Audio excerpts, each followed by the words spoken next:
Before watching the video, don't forget to subscribe the channel and enable bell notification to never miss an update from us. Hello everyone and welcome to Entry Channel. This is Ashima, and in this video we're going to talk about the RBI monetary policy and the recent committee report that has come up.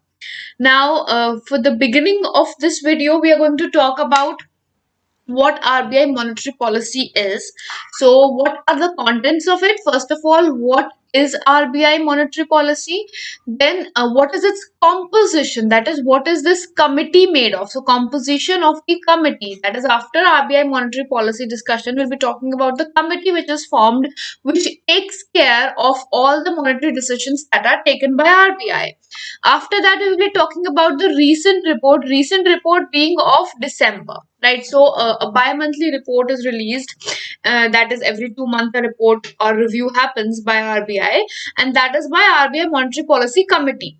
So we'll be talking about the recent report that has come out of this committee. Right. Before we begin, I would like that all of you please like the video, share the video so that more and more people can connect with us and understand this video as a particular as well. So, beginning with our segment, first of all, what is monetary policy? A process by which RBI controls the supply of money is monetary policy. Now, there are two policies that are there regarding the finances. One is monetary policy, one is fiscal policy. Fiscal policy is taken care of by the government, or you can say the Ministry of Finance, whereas the monetary policy is taken care of by Reserve Bank of India. And the review of it happens every 2 months. That is, as I told you, it is a bi-monthly policy. Right. So, what exactly do we say that when we are saying that we are going to regulate the money flow? What happens in that, or what does it consist of? So, there is going to be implementation of open market operations, bank rates, CRR, SLR, reserve system, all the policies that can be influenced by a banking system. Those are regulated by RBI and monetary policy, right? So, as we can see, as I have told you right over here, any of the financial amount that can be taken care of by the banking system or which effect has via banking system, all of them are affected under monetary policy, right? So once we have a look at what it consists of, then we'll be moving ahead. So first of all, the implementation purposes, that is what are all of these things that we are talking about. So as for the instruments of monetary policy, we have the following ones right over here. The first one being, we'll be starting with open market operations for the initial. Open market operations is kind of recent and important as well, for the part being that recently RBI had infused some money into the market using open market operations. That was approximately 10,000 crores, or approximately that amount was infused recently, right? So what is open market operations? So it is something that is RBI is entering into the open market, right? So directly RBI is not asking anything from from the banking system. It is not doing anything to the banking system. It is influencing the securities of government which are there. So basically, open market operations, the RBI is directly influencing the securities which are there with the banks. Now, how is open market operation or government securities affecting the monetary policy? In the fact that, for example, RBI is on the part that it will, sell government securities. It is onto the part that we are going to sell the securities as of now. Now, this will affect the liquidity of the market. How will it affect the liquidity? If government RBI is selling the securities, the banks will purchase them because RBI is reducing the rate or making all the necessary changes and is ready to sell the securities. So the banks will bind their money to the securities, and securities are not something that the bank will give as loan. No, they will not give securities as loan to the people. For people, it requires liquidity. So by selling the government securities, RBI is sucking the liquidity out of the banking market. That is the liquid money which is there, which can be infused in the market or can be used for inflation. That is all sucked out. Whereas if RBI is purchasing or buying the securities, that means that in the exchange of securities, it is going to give in money, and that money will be used for lending out loans to the people. or to the corporate houses. So via buying, it is increasing the money flow into the market, and that is how inflation will be there, because amount available with banks for giving out money as loans is going to be available. So that is how open market operations affects the banking system as a whole, right? Next we have is cash reserve ratio. Now in cash reserve ratio, that as the name is saying, it is the amount of cash which is kept with RBI, on which the bank will not get any interest, no profit will be there, but it cannot lend it to anyone also. So this is the amount of cash that it has to deposit with RBI. So something you can say as a reserve of bank. It is the amount which it needs to keep as a reserve with RBI, with no interest given on it and no loan can be given on it as it, and no profit will be given to it. So it is a particular amount. So if CRR increases, that means less money is available for the banking sector to lend. If CRR is reduced, that means more money is available for banking sector to give it as loans, right? Then we have statutory liquidity ratio. Now, statutory liquidity ratio is the amount which is set aside in assets, in form of assets, may it be securities, may it be gold. So, bank sets amount, certain amount as assets, or invests in the assets for itself, right? It can be with gold, in the form of gold, it can be in form of securities, and most of the times it is government securities that bank invests into, right?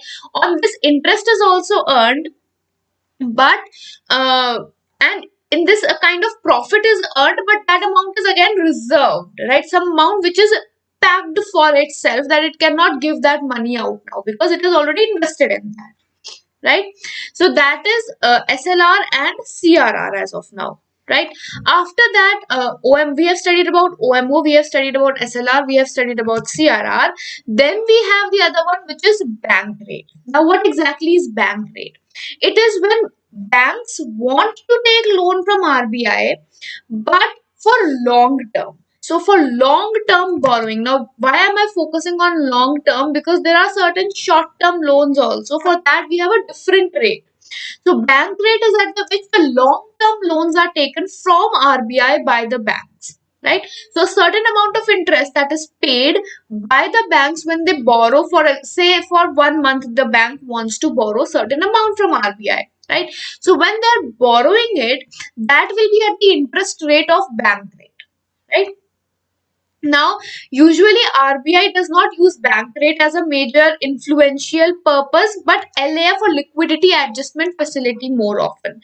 Right now, more than bank rate, LAF is being used to influence the money supply in the market. So, what is LAF now? LAF consists of repo rate and reverse repo rate, right? So, what is repo rate? Repo rate is, if we stand for the full form, it is repurchase obligation. So repo rate is repurchase obligation. That is the full form of repo rate. Repurchase obligation. That is the rate at which banks will take loans from RBI, but this is for a short term period. It is not a long term loan. It is for a short term, and government securities have to be there as a collateral to purchase them, right? Now, similarly, when it goes to reverse repo rate, that is completely the opposite of repo rate. That is the amount that RBI is going to pay to the banks in to park the funds. That is, if banks have excess funds, they can put it with RBI, or you can say just like we deposit our excess money into the banks. Similarly, banks deposit their excess money to RBI, and on that they get a certain interest. Just like we have savings accounts, reverse repo rate is the interest rate for their savings, right? That is reverse repo rate. And out of this, we are left with marginal standing facility. Now, what is MSF? Marginal standing facility is the rate at which banks can borrow money from the central bank, and this is something like there's a cap when you are when you are taking a loan of certain amount via repo rate. There is a certain cap that only this much amount can be taken, right? Over and above, if out of the repo rate you want more, banks want more money, then they can take via marginal standing facility, right? As of now, under marginal standing facility, first of all, SLR can be used, that is statutory liquidity ratio. All the assets which are there in SLR, they can be used as collateral, and 1% of the assets that are available can be used or can be put as collateral for taking MSF. Right, so these are a few you can say instruments of Reserve Bank of India via which it all influences the money flow or money supply in the market. Increasing or decreasing any of them will directly or indirectly affect. Although right now we are seeing a few changes, that is RBI is not able to affect as much as it is supposed to. Like the last year, as of now, there are approximately 116 basis points drop which we have seen in repo rate, but still when it comes to the amount that is, or the benefit that the customers are getting via banks, that is hardly 60 basis points, right? So this gap is still there, but still a bit of influential things happen out of the decisions of RBI, right? Now, for studying all of this, there is a committee which is formed which designs what rate should be there for all these instruments and how much effect can we see in future when such changes are being imposed as of now. Right. So there is a future report also that is prepared and a current study which is made according to which future decisions are also taken. So for that, a monetary policy committee is formed, and it is a statutory body. Right. It is a statutory body which is constituted by central government under section 45ZB of the amended RBI Act 1934. So RBI Act 1934 was amended, and after the amendment, this committee formation was proposed, which will check out all the instruments of monetary policy in India.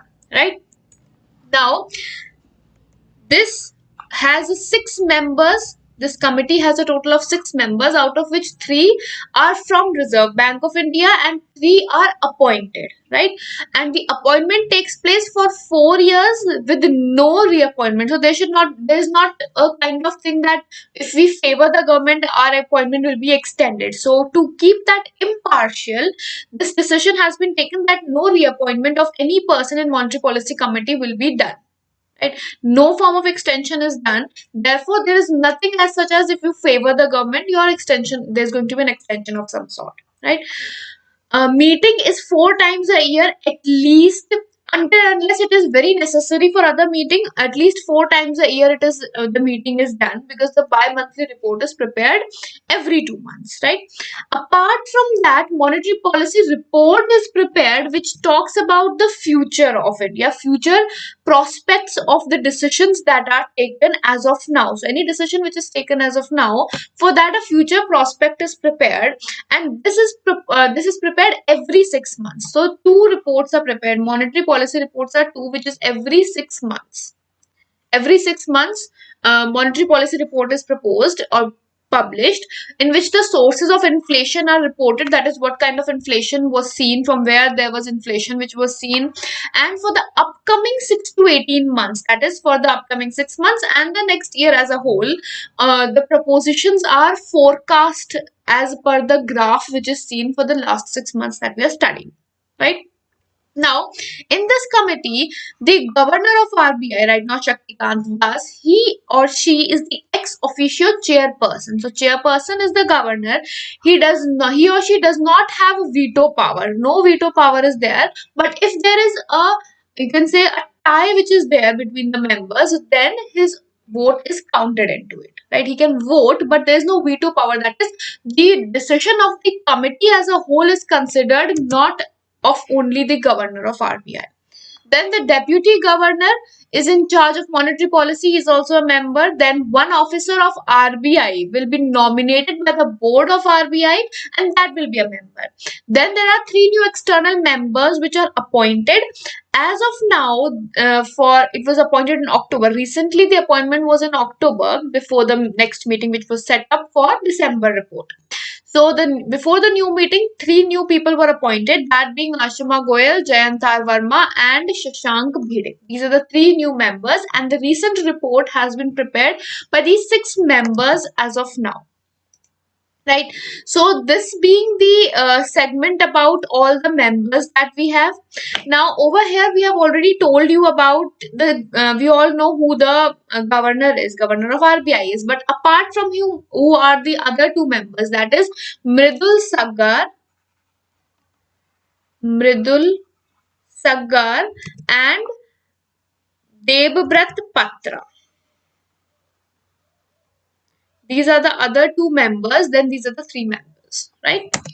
Now, what is the recent review? That is, after the recent decisions which have been taken, and the review has happened of the progress of India in terms of the times of COVID, and taking a look at the previous reports, there were certain changes also which were done. So, first of all, regarding repo rate and reverse repo rate, no change has taken place. That is, it is fixed at 4% and 3.135%.